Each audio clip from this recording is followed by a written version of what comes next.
جب عورت سے پوچھا گیا، اس نے بھی اپنی کمزوری کا الزام شیطان پر، سانپ پر لگا دیا، جبکہ خدا نے آدم اور حوا کو پھل نہ کھانے کا حکم دیا۔ میرے عزیزو، آج پہلی تلاوت میں جو بارہا ہم نے سنی ہے، پہلے آدم اور حوا کی نافرمانی کا ذکر، آج اس عید کے موقع پر دوسری حوا یعنی ماں مقدسہ مریم، اس کی پاکیزگی کا ذکر آتا ہے۔ آج انجیل مقدس میں ہم ماں مقدسہ مریم کی پاکیزگی کا ذکر سنتے ہیں۔ ماں مقدسہ مریم شروع سے ہی خدا کے منصوبے کے مطابق اپنی ماں حنا کے پیٹ میں بے داغ حمل میں لی گئی۔ ماں مقدسہ مریم کی اس پاکیزگی کا اقرار دونوں جہانوں میں کیا جاتا ہے، دیکھ اب سے لے کے ابد تک سب مجھے مبارک کہیں گے، اور ایسا ہے۔ مقدسہ مریم کی پاکیزگی کا ذکر، مقدسہ مریم کے پرفضل ہونے کا ذکر ہم فرشتے کی زبان سے سنتے ہیں، جبرائیل کی زبان سے۔ کتنے خوش قسمت تھے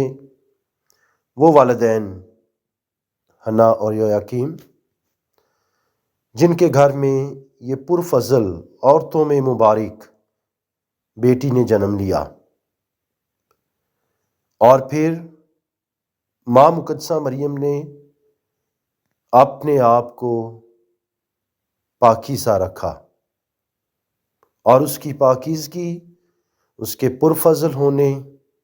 کے وسیلہ سے ہی خداوند یسوع مسیح ہمارا نجات دہندہ مقدسہ مریم کے پیٹ میں متجسد ہوا، اس نے بدن لیا۔ آج جب ہم ماں مقدسہ مریم کے بے داغ حمل میں لیے جانے کی عید مناتے ہیں، آئے ہم ماں مقدسہ مریم کی پاکیزگی کو، اس کا ہمیشہ اقرار کریں۔ ماں مقدسہ مریم کی پاکیزگی خدا کے کلام میں بیان کی گئی ہے، فرشتوں کی زبان سے، الیزابات کی زبان سے اس کا اقرار ہوتا ہے۔ ہم بھی ان تمام آسمانی باشندوں کے ساتھ مل کر، مقدسوں کے ساتھ مل کر جب یہ عید مناتے ہیں، اس جہان میں آج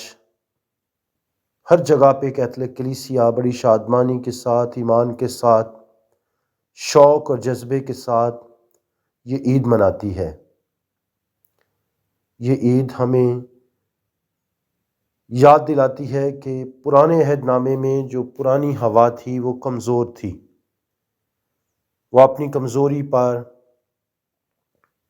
فتح نہ پا سکی، کمزوری میں گر گئی، نافرمانی کی، جبکہ ماں مقدسہ مریم جو نئے عہد کی حوا ہے، اس نے اپنی پاکیزہ زندگی کو قائم رکھا، خدا کی مرضی کو قبول کیا کہ میں خدا کی بندی ہوں، میرے لیے تیرے قول کے موافق ہو۔ خداوند اس عید کے وسیلہ سے ہمیں بھی اپنی کمزوریوں پر فتح پانے کی توفیق دے۔ خداوند ہمیں بھی توفیق دے تاکہ ہم بھی خدا کے فرما بردار رہیں۔ خداوند ہمیں خاص فضل بخشے تاکہ جب ہم سال ہر سال یہ عید مناتے ہیں، ہم بھی اس زندگی میں اپنے آپ کو پاکیزہ رکھیں، شیطان کی چالوں سے، شیطان کے برے منصوبوں سے، شیطان کے برے خیالات سے اپنے آپ کو محفوظ رکھیں، اور اس کے لیے ماں مقدسہ مریم کی پاکیزہ زندگی، ماں مقدسہ مریم کی پاکیزہ ہستی ہمارے لیے ایک اعلیٰ نمونہ ہے۔ آج خداوند سے خاص دعا کرتے ہیں، خداوند ہم سبوں کو توفیق دے، جب یہ ہم عید مناتے ہیں، ہم ہمیشہ ماں مقدسہ مریم کی طرح پاکیزہ زندگی گزارنے کی کوشش کریں، خدا کے احکامات پر عمل کرنے کی توفیق عطا کریں۔ آج ان لوگوں کے لیے بھی خاص ہم دعا کریں جو ماں مقدسہ مریم کی پاکیزگی، ماں مقدسہ مریم کی شخصیت پر مختلف سوال اور الزام لگاتے ہیں۔ مہربان باپ انہیں بھی ہمت اور طاقت دے تاکہ وہ بھی خدا کے کلام کو پڑھیں، سنیں، سمجھیں، عقل اور دانائی حاصل کریں تاکہ وہ ماں مقدسہ مریم کی عزت اور احترام کریں، خدا کے کلام کو سمجھیں۔ خداوند ہم سبوں کو بھی توفیق دے تاکہ جب ہم یہ عید مناتے ہیں ہم ہمیشہ کیتھولک ایمان میں پختہ رہیں، ماں مقدسہ مریم کی پاکیزگی، اس کے پرفضل ہونے کا سچے دل کے ساتھ اقرار کرتے رہیں، مسیح خداوند کے وسیلہ سے۔